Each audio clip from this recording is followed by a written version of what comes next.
Sekantis etapas yra veido modeliavimas. Šiandien naudosiu ir skystą kreminį veido modeliavimą, taip pat jį nusausinsiu ir naudosiu sausą modeliavimo priemonę. Taigi naudoju šiandieną kreminę modeliavimo pudros paletę, pasiimsiu tamsiausią spalvą ir pradėsiu modeliuoti smakrą, pradėsiu modeliuoti taip pat skruostus, kaktos zoną, nosytę. Pirmiausia, pradėkime nuo skruostų. Dažniausiai kylantis klausimas, kur yra skruostas ir kaip man jį modeliuoti. Siūlau atlikti labai paprastą dalyką, tai pasiėmus savo teptuką, pasižiūrėti, kurioje vietoje yra jūsų skruostas. Kaip tai pažiūrėti, pasiimkite teptuką nuo ausies kampo, link lūpų kampo, jį tiesiog padėkite smarkiai, stipriai ir tiesiog jauskite, kur yra jūsų kaulas. Taigi nuo ausies kampo link lūpų kampo tarp nosies šnervės yra turi tiesiai eiti pieštukas arba jūsų teptukas ir tai yra vieta, kur yra jūsų skruostas. Ten jūs ir jaučiate kaulą. Taigi čia ir formuosime skruostikaulį. Tamsiausia spalvyte.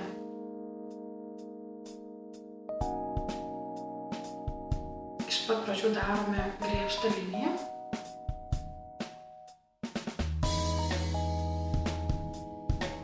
Ir išretušuojame skruostą tą griežtą liniją šiek tiek su šepetėliu į viršų.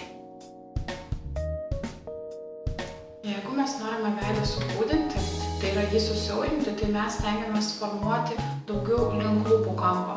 Tačiau jeigu veidukas yra ir taip ilgas, mes jį formuojame daugiau link nosies kampo arba formuojame link tarp nosies ir tarp lūpų. Tai yra link šito skruosto vietos, link pačio skruosto viduriuko. Pasiimame spongą, su juo taip pat išretušuojame mūsų nupieštą griežtą liniją. Stengiamės, kad tai labai smarkiai nepapinuotų, kad tarsi išeitų į niekur.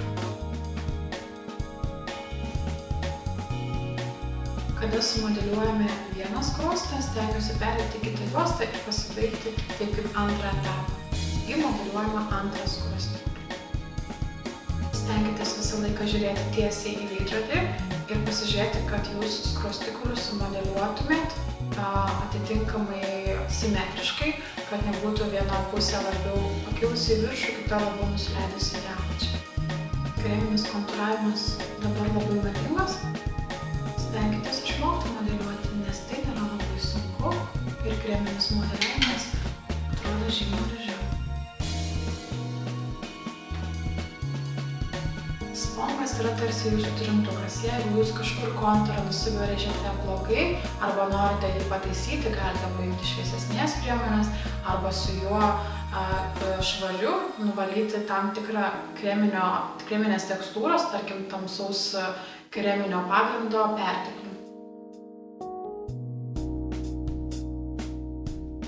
Kada skruostai yra sumodeliuoti, stengiamės su to pačiu šepetėliu, ant kurio yra priemonės, neimti jos daugiau, bet su jo pertekliu tiesiog praeiti plaukų augimo liniją. Kaktos paviršiumi.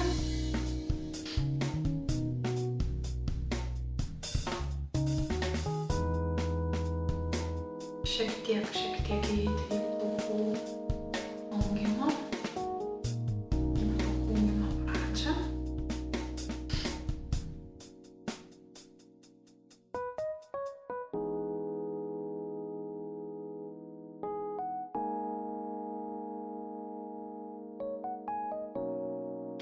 Ir tada formuojame mūsų smakrą.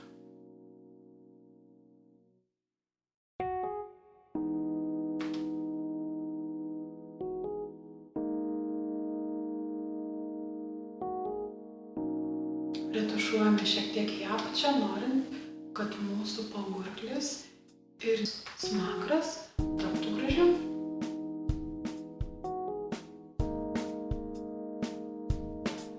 Su tamsia priemonė mes visą laiką viską įgilinam, todėl veidas atrodo visai kitos formos. Tam ir skirtas kreminis modeliavimas, tam, kad veido formą mes koreguotumėm taip, kaip jie atrodo, kad jie atrodytų gražiau. Tam, kad jį pakeistų formą.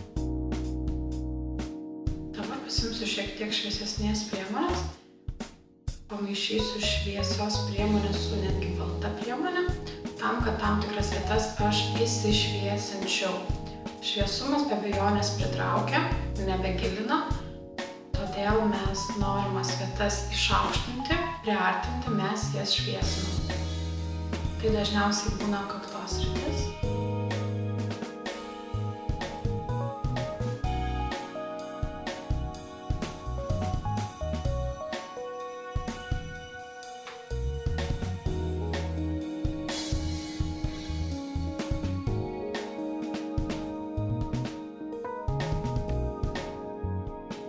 Šiek tiek nosytė.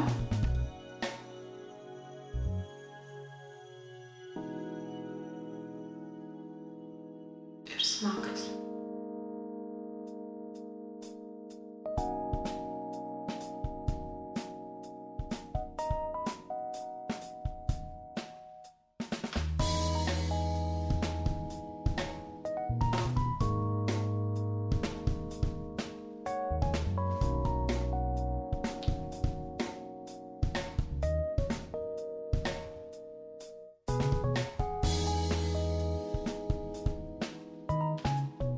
Be abejonės, ką dar turime išviesinti, tai mūsų paakių zona.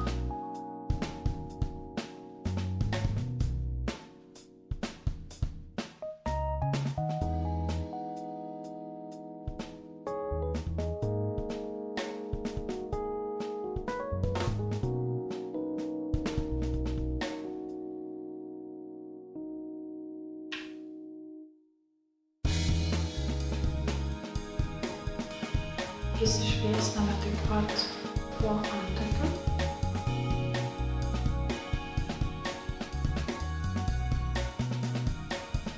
Tam, kad vizualiai akis pasikeltų. Ir siūlau dar kartą paryškinti skruostikus.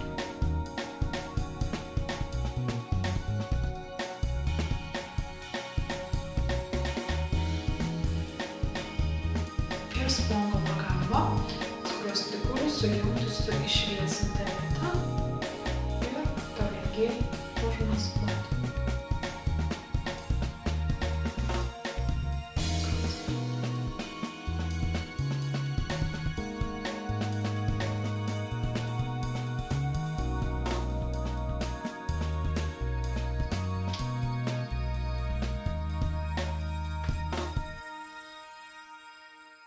Sekantis etapas, mes nosytę taip pat formuojame su kreminė pudra.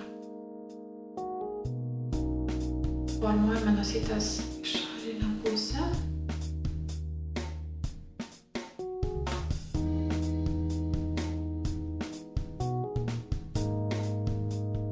Tarsi naujai piešiame nosį.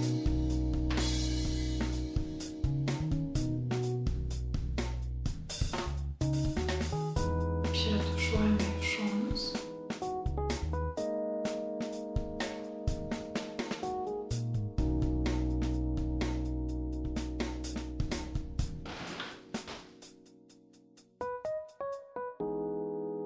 Ir formuojame nosytės galiuką.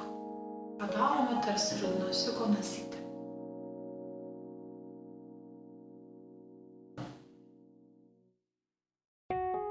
Su spongu mes galime tai koreguoti.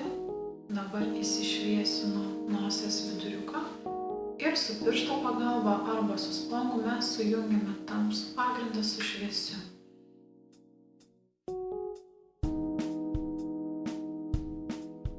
Tam, kad labai aiškios linijos kaip ir nebūtų.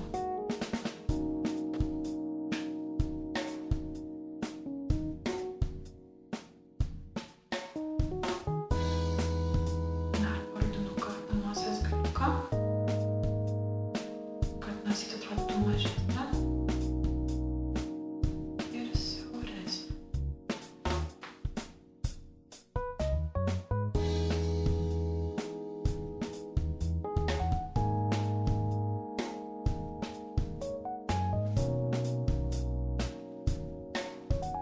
Veido kontūravimas kreminis baigtas. Kada užfiksavome kreminį modeliavimą biria pudra, mes atliekame veido modeliavimą sausu modeliavimu, sausa modeliavimo priemonė. Lygiai tas pačias vietas modeliuojame, kaip ir modeliavome kreminiu pagrindu, dabar modeliuojame sausuoju. Pasiimu tamsiosios priemonės ir pradedu modeliuoti skruostikaulį. Jį modeliuoju tokiu pačiu principu, nuo nosies kampo link lūpų kampo.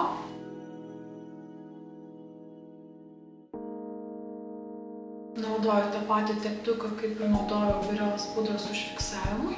Jis yra labai patogus, nes jį šiek tiek suspautus galima modeliuoti ir skruostą.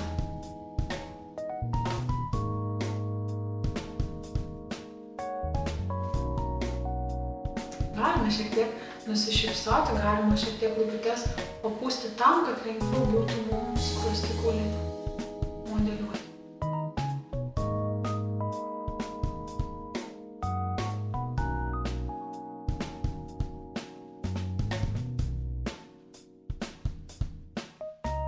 Su teptuku pereinu ir per smakrą, ant kurio jau yra likusios priemonės tamsios.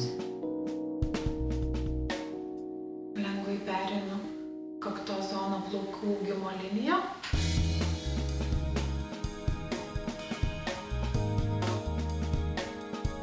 Modeliuoju kitą pusę, tai yra skruostą.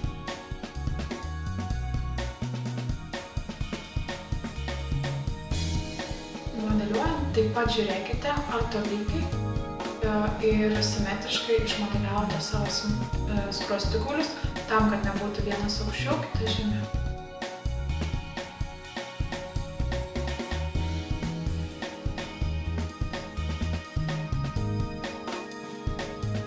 Pasiimu šviesios priemonės ir su šviesia priemonė dengsiu kaktos zoną.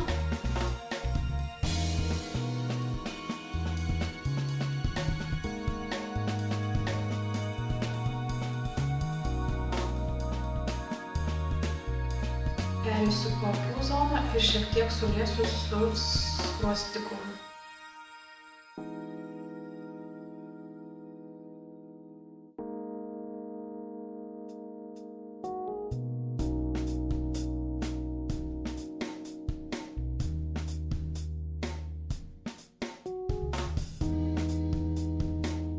Taip pat nepamirštu smakro.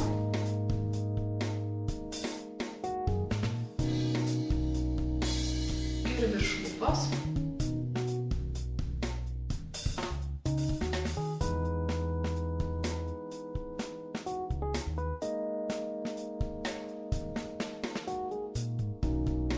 Taip pat pamodeliuojame nosytę.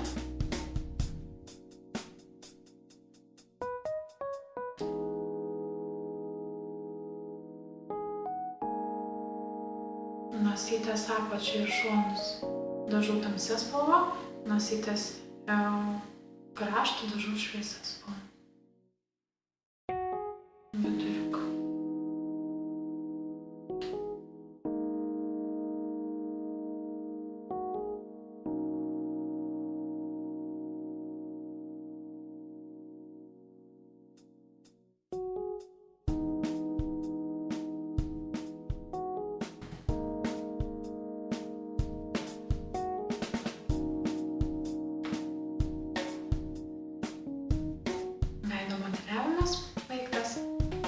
Veido kontūravimui naudojau šias priemonės: kontūravimo kreminę paletę bei sausą modeliantą ir Make Up For Eva Matte Loose Powder sausą biria pudrą.